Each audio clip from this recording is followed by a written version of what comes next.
Thank you for coming to the press conference of the Monaco Better World Forum. I'm very honored and very happy to receive all of you and to have all our fantastic guests as speakers. I will introduce you to all of you, to all of them very soon. I want to Klong. This year we're honoring the oceans, and we're honoring also, if I may say, honoring. Our topic is the environment and ocean. We have some people here, we are key speakers who know lots about it. My work is to reunite these people and to create an awareness on that topics, on the ocean, how to save the ocean. You know, most of the ocean are full of plastic. It's a disaster. The climate is changed. Example, you see in Cannes, normally it doesn't rain like that. It's not cold like that. It never happened. And everything is upside down. So we need to take actions. We need to do things to make it, you know, a different way and to make it for a better world. So I will start with ladies. I will introduce you a dear friend of mine, Mrs. Helga Piaget, who is one of our great ambassadors, and she is also and especially the president of a foundation, Passion-C. So she will tell you more about it. She's really engaged into the ocean, as you could see the title, of course. I will introduce you this great actress who is beside me, who is also, you know, supporting our actions and what we are doing. Kira Chaplin. She will tell you more about it. Welcome, Kira. We have also on my left Nicolas Humbert, who is the executive director of the foundation Green Cross, who was founded by Gorbachev, former president. We have at my right Jerry Reed, who is the, I never know your title actually. What's your title, Jerry? At Aquatica? Founder. Founder. Thank you. Founder of the Aquatica Foundation, connected to Mr. Branson, so he will tell you more about it later. Gustavo Montero, who is representing the company. Yeah, maybe you. Smart Block Technologies. That's right, Smart Block Technology, and they will tell you all about it in a few seconds. The CEO who is presented here, Alexandre Rigaud, who is the CEO of the company Smart Block Technology. And your name? Sorry. Dr. Menezes. That's right, and you are representing? Polar Research and Policy Initiative. That's right, thank you so much. Welcome to all of you. So maybe we can start with ladies. Helga, do you want to say a few words on what you're doing? Because you're doing a great action, so people will know about it. Thank you. Thank you very much. First of all, I'm on the board with Manuel, and I'm really proud of that. And I wanted to thank especially the medias, for without medias, we won't be able to spread our mission, and I really thank you to cover the whole event today. My name is Helga Piaget, and I'm the founder and of Passion-C. Passion-C promotes all over the world the respect and the preservation of waters through education and also creativity. We launched just 1.5 weeks ago in America, in Palm Beach, a flag that should go on every boat. I want to show you for... That's right, yeah, sure. This is the flag, yeah? So this is the flag, Passion-C. It should be like a symbol that the owners of the boat respect the ocean. They love the ocean and they should respect the ocean. It should be all around the world on every boat, just to remind you, and it goes with the code of conduct. If you love the oceans, if you spend your leisure on the blue waters of our planet, you should also respect them. We have so much problem with littering and also using very strong cleaning and materials. So our goal is really to bring awareness, and we will find many ways, not only through education, but also we are always bringing out something new to make people aware. Thank you very much. So ladies first, I will introduce you to this amazing lady, this actress, as I told you, Kira Chaplin, and she's supporting our foundation and what we're doing in our action. So I will introduce you to her. Thank you. Good morning, everyone. Good morning. So yes, I'm Kira Chaplin, and I'm very happy to be here. I'd like to congratulate you on everything that you're doing. I'm not an expert on the ocean, but I'm a huge lover of the ocean. I love nature. I love our planet, and I think it's really important to make people aware and to make it, to help save it, to make it a better place, to clean it up. We haven't been so kind to it, and it's time for things to change, but I see things are changing. Last year I did a rally in Morocco, and it was the first rally to have electric cars. So I'm really proud to be like the first to participate in that and to show that even in the desert you can do that and times are changing. And yeah, I'm just really excited to be here. Thank you. I will put on the micro to Jerry, so he can explain, what's Aquatica Foundation and maybe a few words about tonight for the auctions that you're going to lead. It's a very important expedition with Mr. Branson, so I'll give you the microphone. Jerry. Hello, everyone. Thank you for turning out today. It's a rainy day. Thank you, Manuel. It's an honor for me to be here. I came halfway around the world after speaking to Manuel about his cause, and I go a lot of different places, around the world helping organizations that are passionate about the ocean, because we all must come together as a community. Our little sub company called Aquatica Submarines was founded about 6 years ago, and I am now running the foundation. I'm a co-founder of the Aquatica Foundation, and I'm also, well, you probably got confused by the titles. I'm a B Corp consultant as well. So it's what I try to do with our organization and our foundation is I try to go to organizations and companies out in the world, and I teach them how they can be conscious. I teach them how they can use their marketing and intertwine it with something conscious that they're passionate about. Ours happens to be the ocean, but we are doing a lot of campaigns with a lot of major companies that you would never think that you would do a campaign with. One that's you will see at the end of this year, at the end of this month. We're under NDA, so I can't tell you yet, but you'll see it all over the news around the world, and you'll be surprised that we're able to work with companies like that. So. Our main goal at Aquatica is to provide what's called public subsea exploration. We are going to become the SpaceX of the ocean. Nobody's ever done this before. We didn't have the technology that we have now.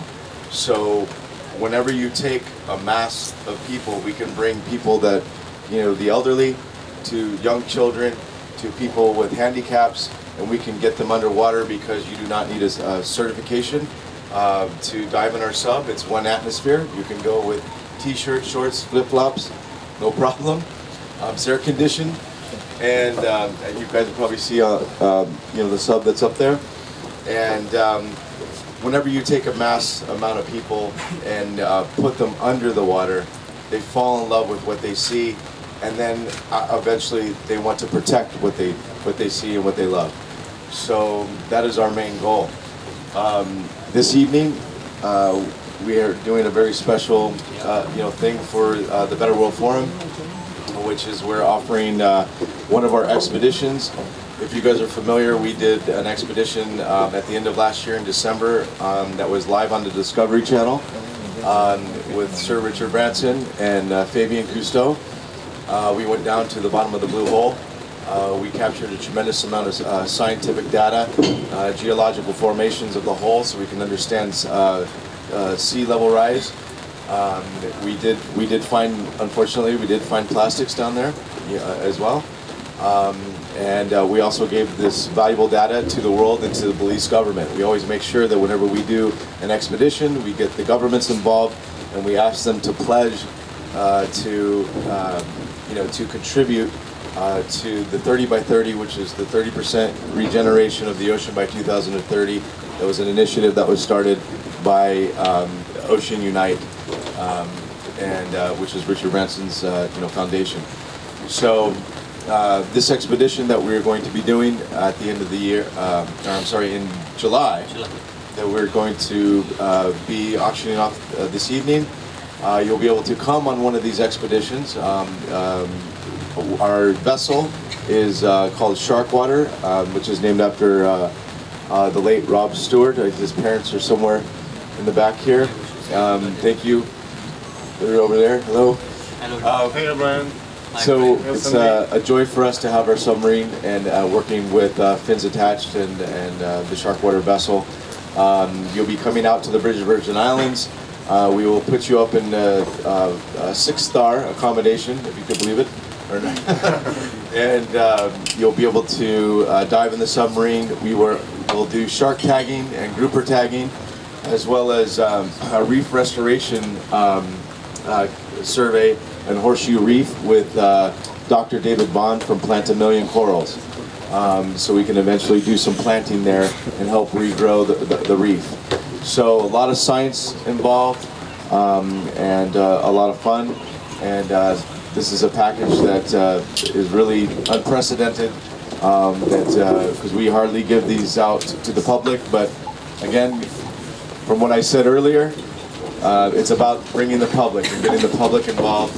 And as we move forward, we will have the low-cost, submarines, and we will be able to get people that, that can come from, the neighboring cities to the ocean to dive in the sub, and it would be cost-effective for everyone. So I appreciate the time, and thank you all for being here.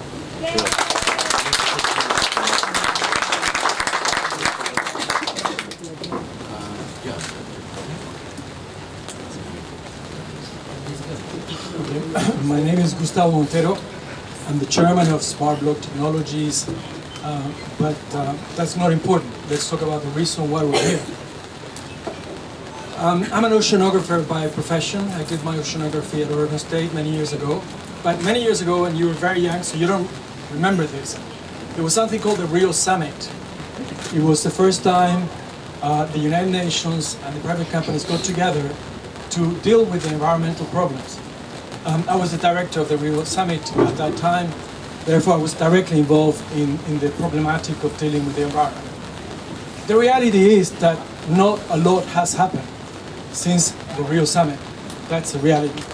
You may have heard that 2 days ago, a submarine went down to Mariana Trench. You probably heard that.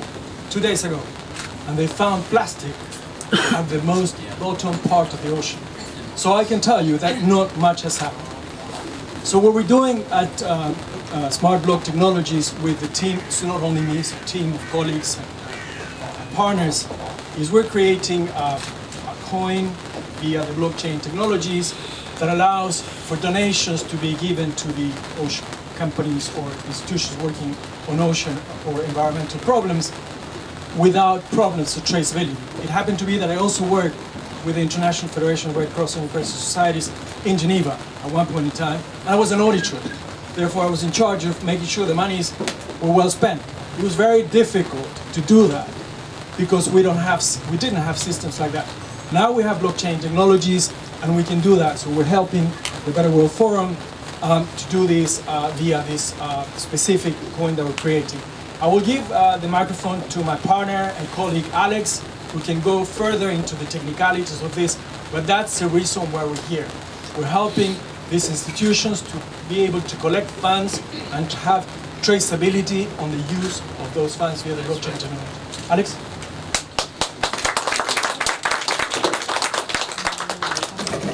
Hello everyone, and thank you Manuel for having us here and organizing such a good event. So my name is Alexandre Rigaud.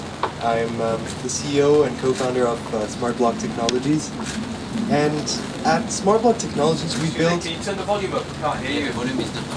Speak Hello? louder, Yes, please. Okay. You have Like to kiss this? the microphone. Yes. Kiss the microphone, please, Alex. So- You can do it. So my name is Alexandre Rigaud. I'm the CEO and founder of Smart Block Technologies. We are based in Dubai, and I actually grew up there. I'm very proud to see that the United Arab Emirates is present here today. And to my friends from the ministry, Assalamu alaikum wa marhaba fi Khan. And so having grown up in that country, I was able to see an evolution, an extreme evolution in the environment. I used to remember being a child going in the desert with my teammates to clean up the desert or clean up beaches. The government, the UAE government, has been leading such initiatives for a real long time, and today, seeing them present here is a real pride and honor, having grown up in that country. The project we're leading here with the Monaco Better World Forum, the Better World Coin, as Gustavo was able to say, is a way to bring more traceability and transparency to the charity environment, to enable donators to see what impact they truly have and how they change people's lives, to see how that $1 actually impacted $1. And today is just an announcement, and we will be really pleased to see you again in November at the Monaco Better World Forum to tell you all the details about this magnificent project we're leading together with Manuel. Thank you. Thank you.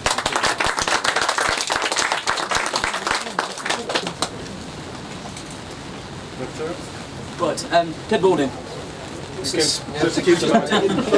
good morning, and thank you very much. This is better. Right, and thank you very much for having me. So, I run a think tank in London called Polar Research and Policy Initiative. We're the world's largest Arctic... Oh, can you... Right, this is better now. Closer. Right, I must kiss the thing.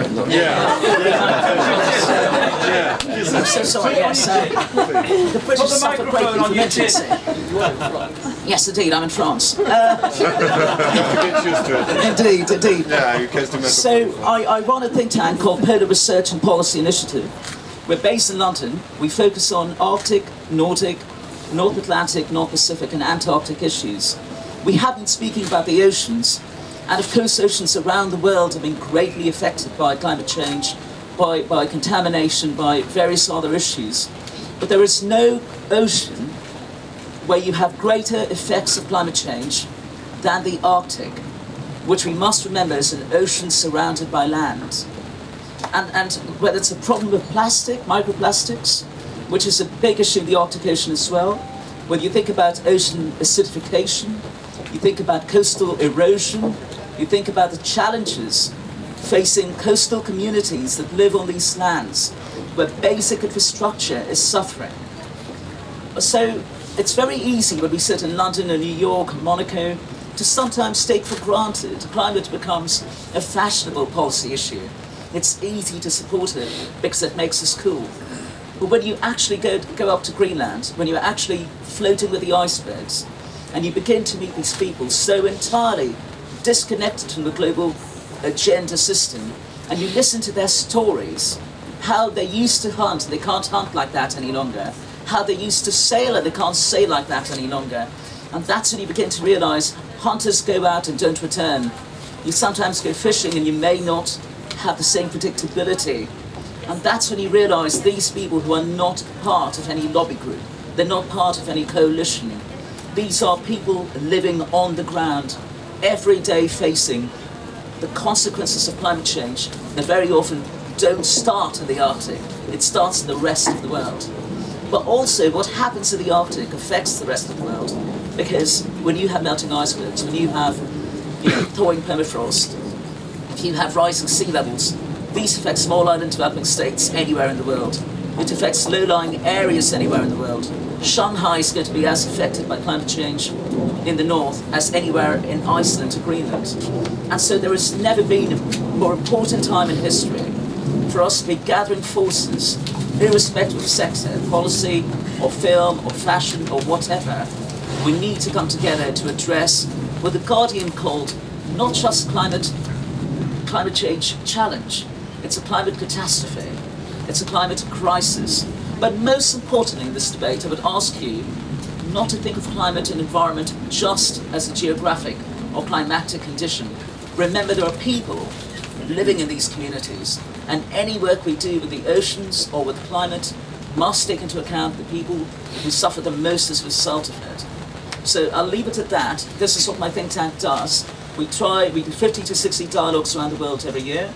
We convene, we work with all of the different governments in the Arctic, so the 8 Arctic Council member states, the various governments in the Nordic Council, and we try and bring people together to hold, for multi-stakeholder, multi-sectoral, multinational dialogue and collaboration.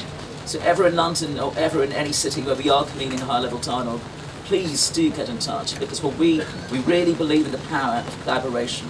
So thank you. Thank you, Dr. I will let the microphone to the Executive Director of the Green Cross Foundation. Thank you. So, I'm very happy to be there, and there has been a lot of insights and speaking with bright ideas, so I will probably be very short with respect to this. But first of all, I would want to thank Manuel for the tremendous work that has been made and the dedication of this. Because last year in November, some of you may remember Jean-Michel Cousteau was at the Monaco Better World Forum, and he was awarded a Colomb d'Or for Wonders of the Sea 3D. And actually, Jean-Michel Cousteau is the president of Green Cross, and Green Cross has been initiated from an idea of Gorbachev and Cousteau that if we want to make people living in a safe environment, we have to keep our planet safe, and it starts with the ocean, it starts with the seashore, it starts with water. This is Brian and Sandy Stewart. They are the parents of the late Rob Stewart, who we will be honoring tonight for the best achievement in cinematography for his film Sharkwater Extinction.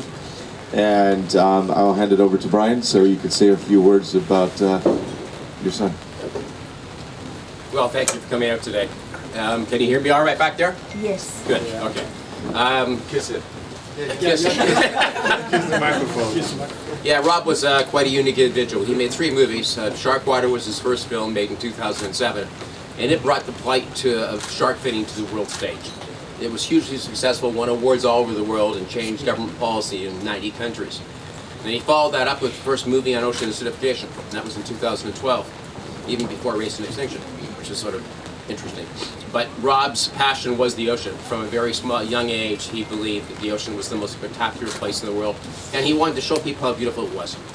But he also wanted to explain to them the devastation that's being perpetrated on things like sharks and species in the world's oceans today is so detrimental to all our future. Oceans are the apex predators. They control, the balance of the oceans for all of us. And I've talked to numerous places around the world. I can't hear you. Can you just mention? Oh, sorry. I've talked to numerous places around the world, and we go and do presentations. And it sounds ironic, but if the last panda bear goes down, man doesn't go with it. The last elephant goes down, as horrific as it is, man doesn't go with it. The last shark goes down, man follows. And that's a reality that all the scientists in the room would know this, and it's a reality we all have to deal with. So we do have to take care of what's going on in the world's oceans tonight. And this is what Rob's passion was, and unfortunately he had a lot more work to do, and we're going to try to do it for him. I'll let my wife say something. Thank you all for coming. I think Rob would be so inspired. He worked so long and so hard to save the oceans, to save the sharks. He'd be so inspired to see this group here today, all working together to save our oceans. Climate change was something he worked endlessly to alert people to the catastrophe that was coming, and working all together with our oceans, I think we can change this. So thank you so much. I'd just like to go back for a second to what I told you about what happened 2 days ago when they found plastic at the bottom of the Mariana Trench. And to tell you that as an oceanographer myself, I'm very close to the scientific community, and the reality we have here is very simple. If we don't fix the problems we have with the environment and climate, and the ocean, as you very well said, is the main regulator of climate, climatology, in 10 years, that's it. There's no reverse in 10 years. In 10 years, the horror movies that we're watching now saying that's just a movie are going to become a reality. Someone was talking here about populations living in low-level areas that will have to be moved somewhere else. There will be massive destruction of property, so insurance companies will start not being very happy, etc., etc. So the only thing I want to tell you is the following. This is the time to ask tough questions. Let's forget about our little egos, each one of us, and see what's really happening. We're all living here. I have a 12-year-old daughter, and I would like her life to be okay in this world going forward. As we're going right now, because of what we're doing, this is not going to happen. So please, ask as many questions as you can, and the toughest questions you can. This is the time to do it. The question was, how are we collectively going to move as quickly as possible to save these oceans and to save these seas? How much engagement and involvement are people willing to commit to? Just little lifestyle changes, no more plastic bottles, no more plastic bags, the straws are great, you know, this type of movement and action is so important. How quickly, I mean, it's, as we say in French, nous sommes dans un état d'urgence au niveau de la plastification des océans. We're in a state of emergency for the oceans. How quickly is everybody prepared? How much time and energy are people willing to seriously invest in this? We have one shot, we've got one chance to do this, as you know. How much energy and time and love for the planet are people willing to give? Because every time you pick up a piece of plastic, it's like you're hugging and stroking the planet. You're doing something great. Creating a human barrier between trash and the oceans is the goal. That's my question. I hope it's clear. I don't know.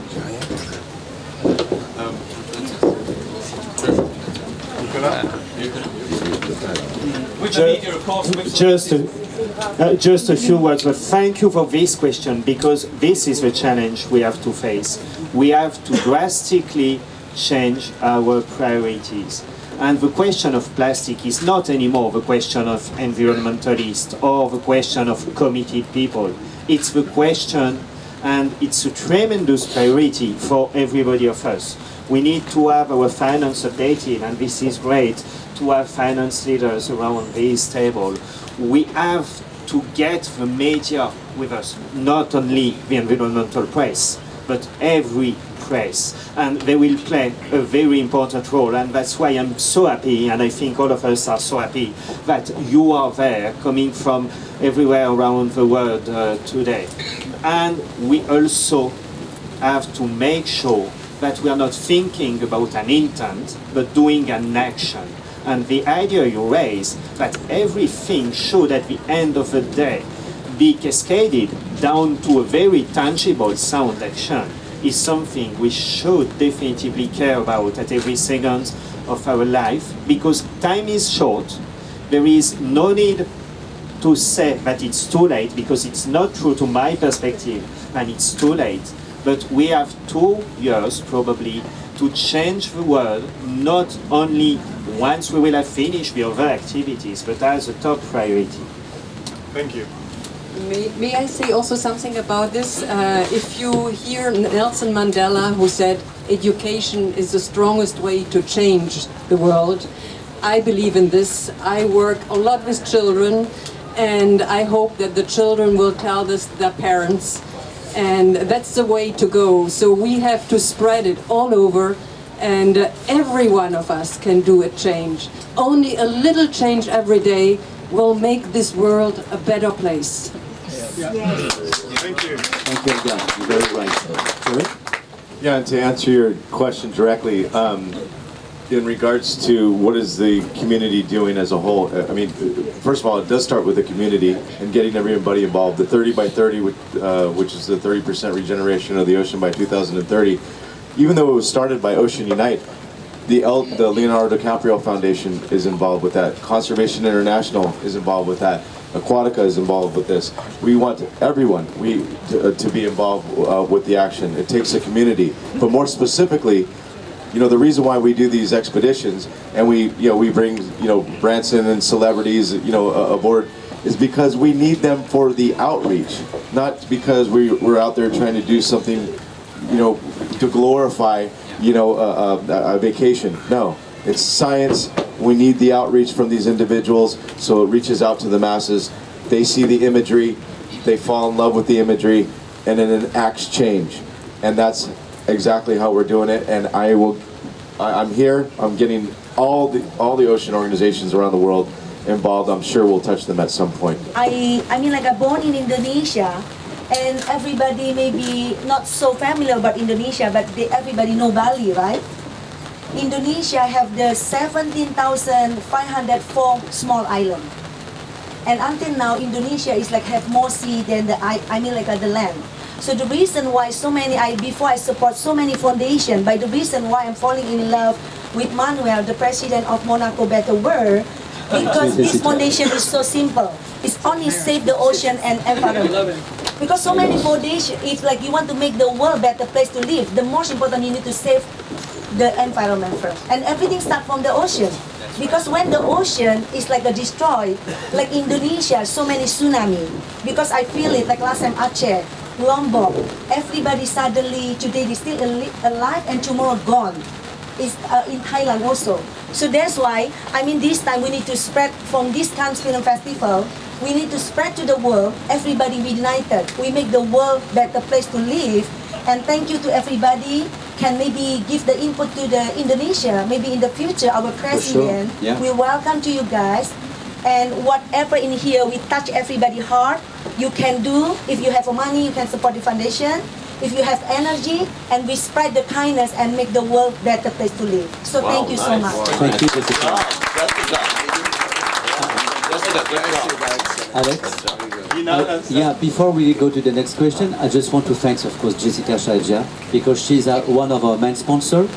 And if she wouldn't be here, there will be no forum. I will also say a little thanks to, and I will say a few quick thanks at the end, but to Karine Elena Partouche, who is my friend of 25 years. She's hosting us today and tomorrow and the next day. And also, without her help, without your help, without also the help of Nathalie Sophie Knopf from the Knopf family as the founder, and the brother of Jessica also with Denis Arionneau, there will be no forum. And you know, all of you guys, you help us so much. And because of you and your help, it's happening. So you help us to create an awareness. Thank you to all of you. Thank you.